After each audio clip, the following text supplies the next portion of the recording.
Chères consoeurs, chers confrères, je suis vraiment ravie d'être là. Et je dois dire que les réactions de la salle me montrent à quel point vous partagez un enthousiasme qui a peut-être un peu déserté d'autres associations de savants, certes, et d'experts, mais qui ont peut-être un petit peu perdu l'enthousiasme. Et je suis vraiment, d'abord, je voudrais vous remercier chaleureusement de votre invitation. Vous l'avez dit, c'est un petit peu inhabituel qu'un président ou une présidente de la Haute Autorité de Santé soit ici. Mais je crois et je pense que c'est vraiment un signal pour nous tous, et en particulier pour la Haute Autorité, d'une volonté de renforcer nos échanges et d'aller de l'avant ensemble. Alors, en quelques mots, pour ceux qui ne sont pas familiers des missions de l'institution que j'ai l'honneur de présider, je rappellerai que ces missions sont confiées par la loi. La France, étant une démocratie complexe, mais qui s'est dotée de très belles institutions, et qui a décidé de confier à une autorité indépendante, d'une part, l'évaluation des médicaments, des dispositifs médicaux, des actes, en vue de leur remboursement, de leur prise en charge par la collectivité. Voilà. La mesure et l'amélioration de la qualité des soins, et ce, depuis l'année dernière, non seulement dans les champs sanitaires, mais également social et médico-social. Il y a beaucoup à faire. Et puis, ce dont nous parlons essentiellement aujourd'hui, qui sont l'élaboration des recommandations de bonnes pratiques professionnelles, pertinence clinique et également recommandations de santé publique. Alors, quel est le but de la Haute Autorité de Santé pour ces recommandations ? C'est simplement d'aider les professionnels à construire des outils d'évaluation et des outils d'amélioration des pratiques, en s'appuyant, comme vous l'avez très bien rappelé, à la fois sur les données de la science, mais également sur l'expérience des professionnels et les préférences des patients. Il s'agit de déterminer des fondamentaux des prises en charge, qui, bien évidemment, seront personnalisés pour chaque patient en fonction des circonstances cliniques. Je veux donc être claire sur la signification de ces recommandations. Certes, elles guident les caisses de sécurité sociale pour la prise en charge de ces traitements, mais ce sont essentiellement des propositions développées méthodiquement, avec une méthode, pour aider à la fois le praticien et le patient à rechercher les soins les plus appropriés dans des circonstances cliniques données et en préservant notre système de santé et ses données. Alors, ce sont des synthèses rigoureuses de l'état de l'art, des données de la science à un temps donné, sans négliger ce que la science ne connaît pas, et que nous décrivons souvent dans des argumentaires scientifiques dont on nous accuse qu'ils sont un peu épais à lire, et j'en conviens. Mais vous verrez quel est leur intérêt. Bien sûr, ces recommandations, et vous le savez tous dans votre pratique, elles ne sauraient dispenser le professionnel de santé de faire preuve de discernement dans sa prise en charge du patient, qui doit être celle qu'il juge le plus approprié en fonction des constatations qu'il fait et des préférences de son patient. Et j'ajouterai, suite aux discussions que nous avons, que nous sommes un des pays où il y a le moins de contraintes objectives sur les prescriptions médicales. Alors, en effet, notre rôle, c'est d'aider les professionnels et d'aboutir à des recommandations consensuelles et, si possible, utilisées. Quelle est notre légitimité ? Notre légitimité, elle est basée sur 3 notions et qui sont à peu près les mêmes que les vôtres. C'est la notion d'expertise scientifique, avec là également des méthodes rigoureuses pour s'en assurer. On reviendra un petit peu là-dessus. C'est l'indépendance. C'est pour ça que l'HAS a été créée. Et des procès encore en cours nous montre à quel point cette indépendance est complexe et difficile à préserver. Cette indépendance, bien sûr, elle s'applique aux industriels et aux liens d'intérêt des participants au groupe de travail avec les industriels, j'y reviendrai, mais pas seulement. C'est une indépendance vis-à-vis de tous les intérêts. Ça peut être des intérêts professionnels et ça peut être aussi des intérêts des patients, des groupes de patients. Il ne s'agit pas... Nous avons un principe dans notre système qui est un principe d'équité. Et donc, il ne s'agit pas non plus de privilégier certains groupes ou certaines pathologies par rapport à d'autres. Alors, nous nous sommes fixés en effet des règles très contraignantes sur la déclaration des liens d'intérêt et sur les process à mettre en route. Et puis, le troisième, c'est la transparence. Tout ce que nous faisons à la Haute Autorité de Santé est public. Soit lors des commissions réglementées en retranscription directe, soit sur nos sites. Et c'est pour ça qu'un certain nombre de nos documents sont très épais, car il faut y consigner et y rapporter tout ce qui se dit. L'avis de chaque expert et comment il a été pondéré. Et il n'est pas question de faire une sélection dans ce qui est dit. Donc il y a forcément, en accompagnant des productions plus courtes, des productions un peu longues dans lesquelles on peut aller se plonger pour regarder comment s'est construite une décision. Et je crois que cette transparence-là est également très importante. Alors, je vais parler un petit peu de méthode sans rentrer trop dans la technique, mais parce qu'il y a des principes qui sont extrêmement importants. Il y a un processus pour élaborer une recommandation. Alors, la première étape de ce processus, c'est la phase de cadrage. Et je ne saurais trop insister sur l'importance de cette phase de cadrage. C'est celle qui permet de poser les problèmes, de voir où sont les enjeux sociétaux, professionnels, les conséquences. Et c'est elle qui décide de la méthode à mettre en œuvre et de la constitution des groupes de travail. Pour cette phase de cadrage, nous consultons systématiquement les CNP. Et je crois que leurs réponses, nous y sommes très attentifs, et en particulier sur les parties qui doivent être autour de la table, la constitution de ces groupes de travail, est extrêmement importante. Alors, je précise qu'il nous faut bien un interlocuteur. Nous travaillons bien sûr avec les sociétés savantes, mais nous avons pour toutes les spécialités, y compris les vôtres, un seul interlocuteur, c'est le CNP, par souci de simplification. Alors, ce cadrage est soumis à la validation du collège, après souvent être passé par une commission, la commission la plus adaptée au sujet, souvent la commission recommandation, pertinence et impact dont je reparlerai. Cette phase de cadrage, j'insiste un peu parce qu'elle est primordiale. Alors ensuite, la recherche documentaire, vous savez faire. Elle doit être le plus exhaustive possible dans les revues indexées ou non indexées. Pour l'homéopathie, nous avons été voir dans des champs de publication qui n'avaient rien à voir avec nos champs habituels et identifier toute la littérature disponible. Elle est souvent complétée par les experts sollicités et elle s'accompagne souvent d'une veille pendant les travaux. Cette littérature, il faut l'analyser. Et vous avez raison, une analyse critique de la littérature, elle correspond à des standards. Ce sont des standards internationaux qui fixent le niveau de preuve des études. Et je crois que c'est là aussi un maillon essentiel de la méthode.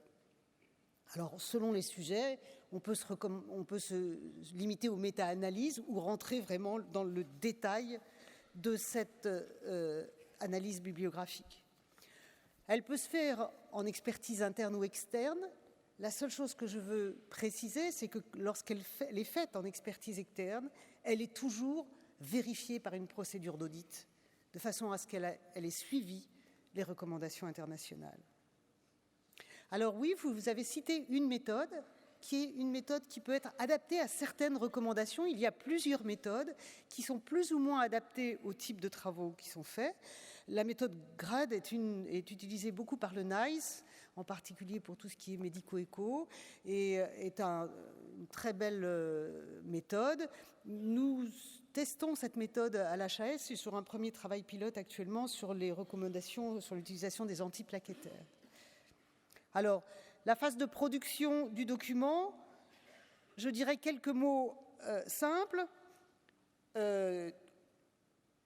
Vous avez à la fois des documents complets, et je vous ai expliqué l'importance, et des synthèses. Il est important qu'il soit recueilli la position de tous les experts et les parties prenantes. Et c'est à la responsabilité d'un chef de projet de chez nous de s'en assurer.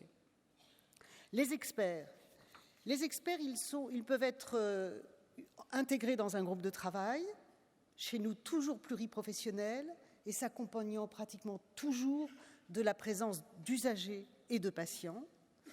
Je crois que c'est important de le dire, nous ne pouvons plus faire seuls, professionnels, des recommandations aujourd'hui si on veut qu'elles soient sociétalement acceptées. Il peut y avoir l'audition individuelle d'experts ou alors aussi des auditions de groupes d'experts à travers des questionnaires.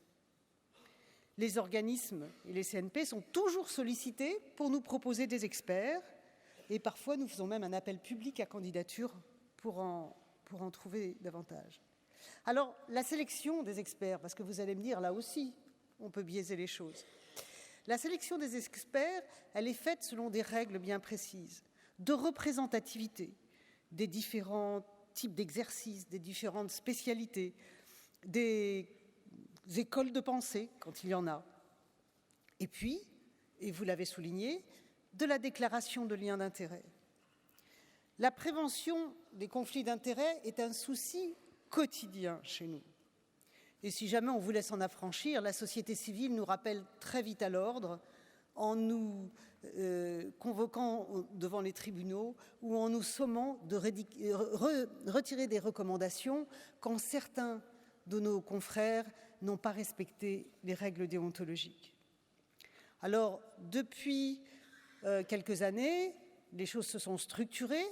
Nous avons un comité de validation des déclarations d'intérêt et des liens d'intérêt qui se réunit toutes les semaines et qui étudie toutes, je dis bien toutes, les déclarations des collaborateurs de la maison, qu'ils soient ponctuels, experts, salariés ou travaillant pour nous de façon ponctuelle.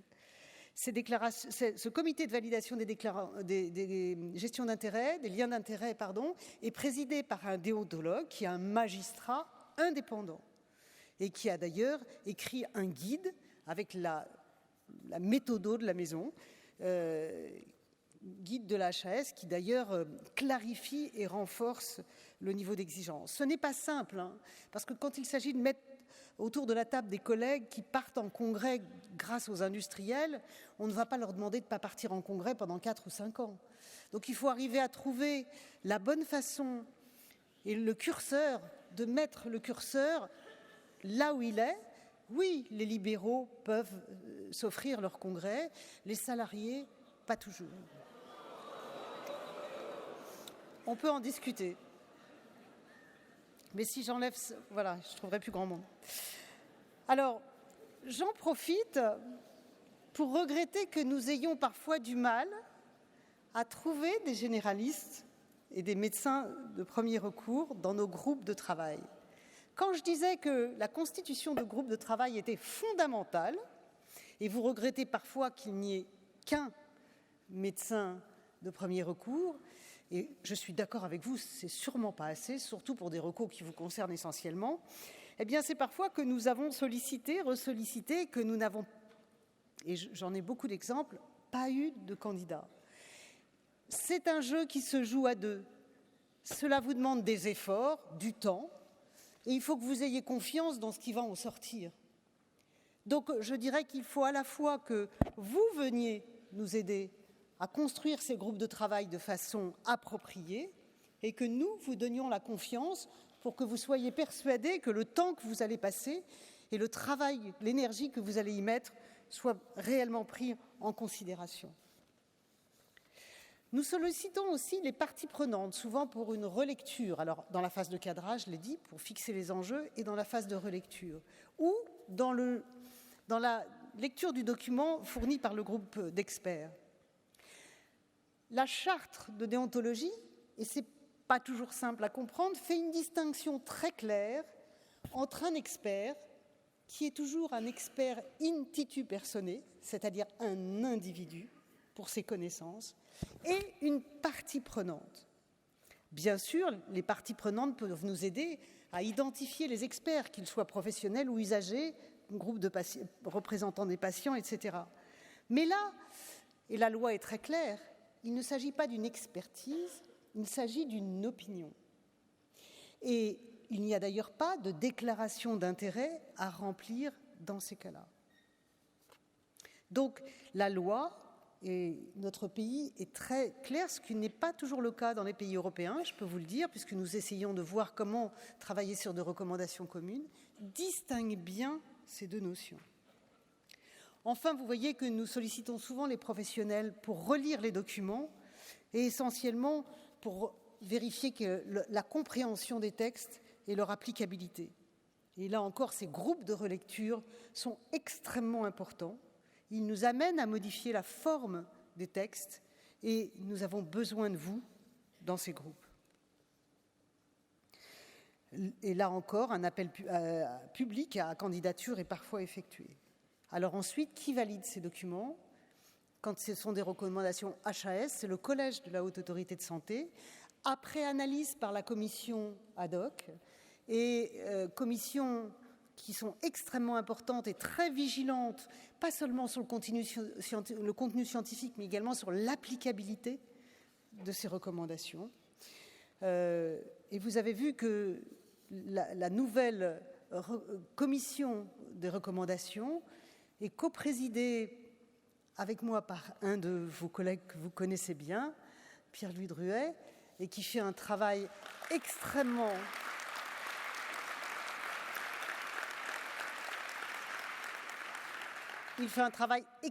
précieux sur ces recommandations. Il n'est pas le seul médecin généraliste dans cette commission, je vous rassure. J'en viens au dernier point sur lequel nous pouvons peu de choses, et c'est vous qui pouvez tout, c'est la diffusion des productions.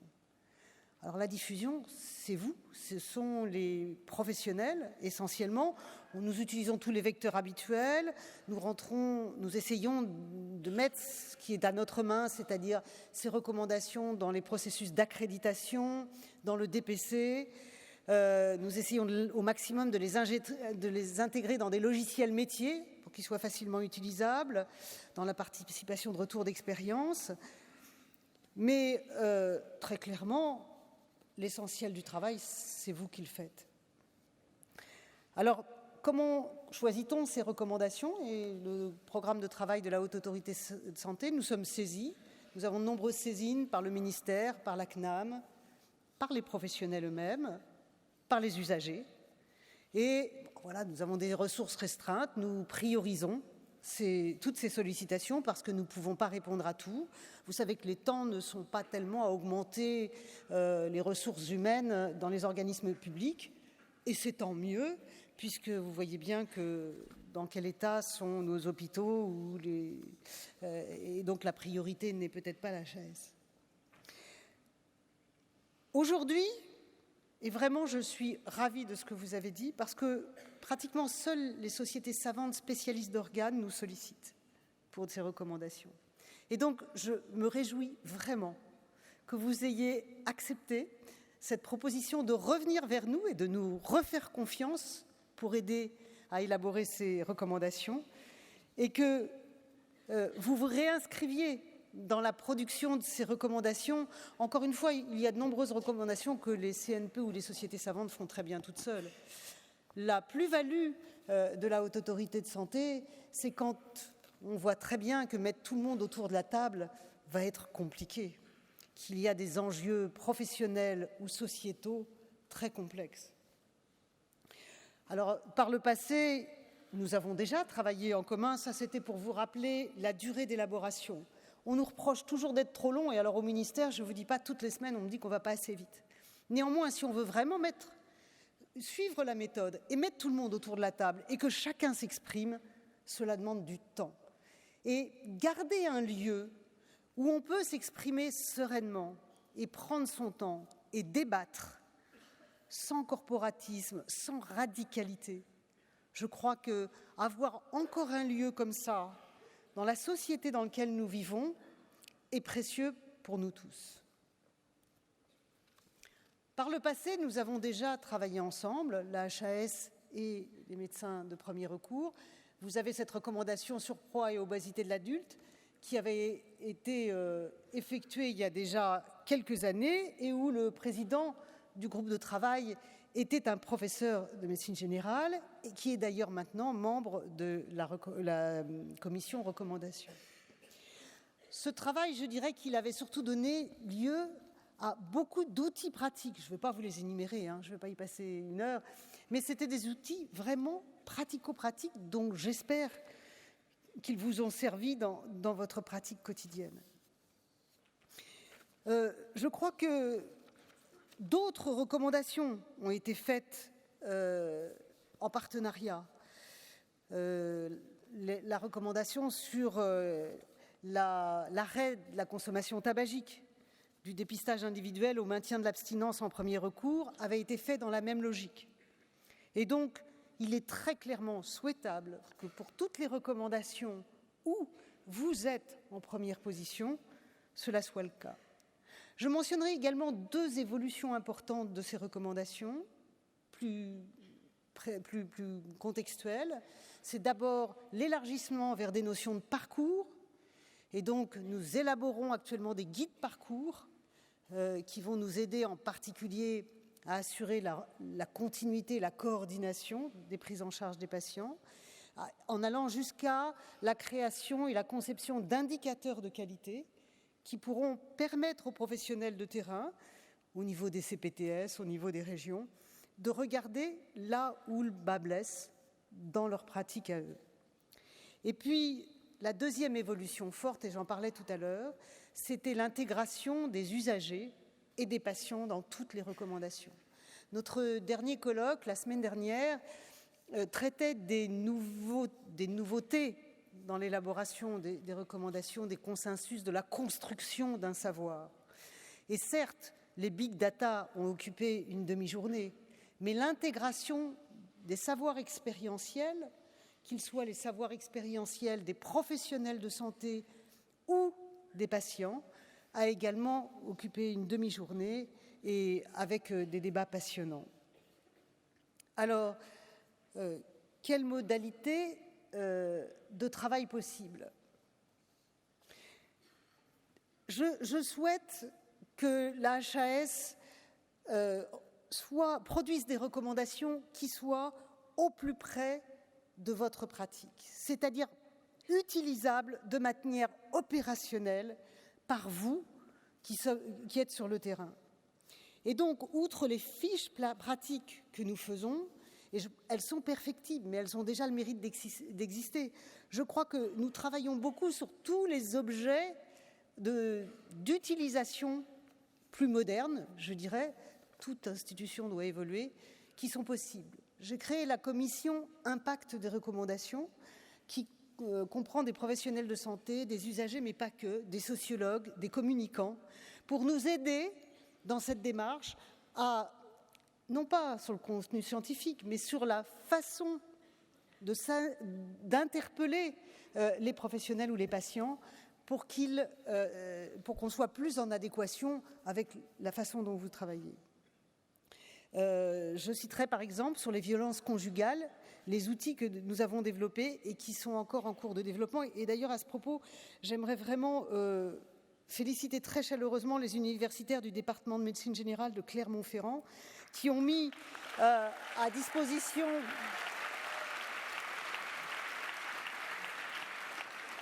un outil en ligne qui nous donne l'exemple de ce qu'il faut faire. Déclic violence, c'est absolument parfait.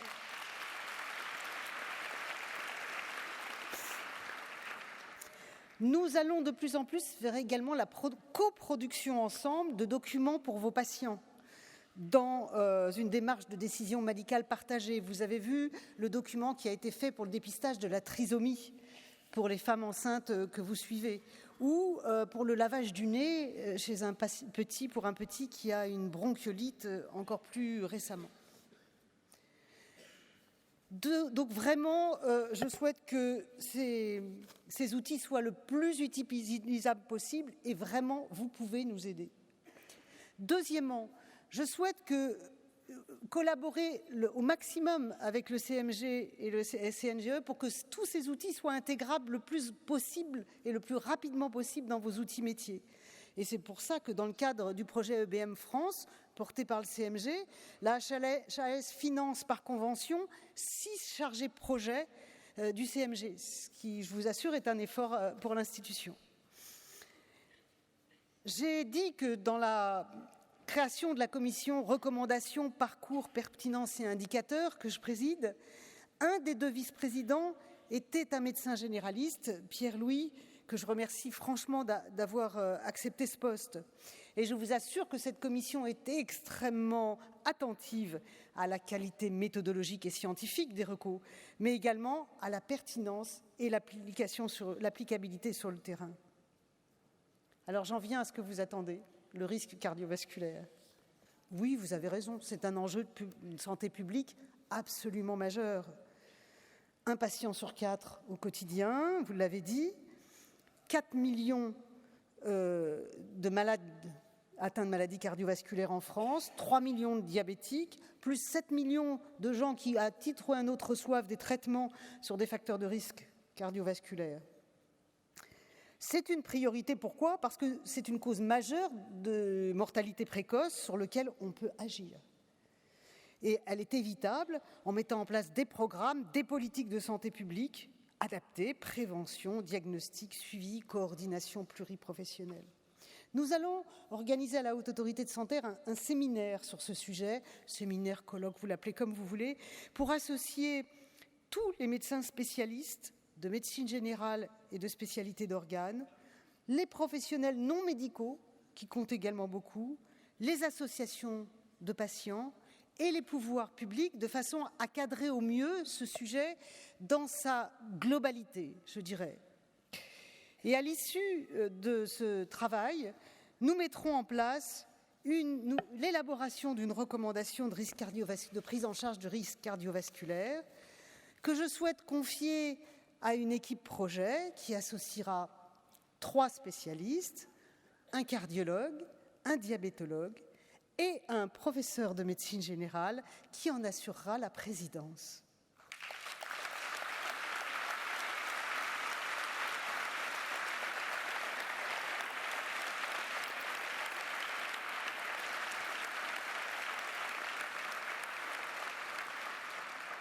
Sachez que ce n'est pas par démagogie que je fais ça.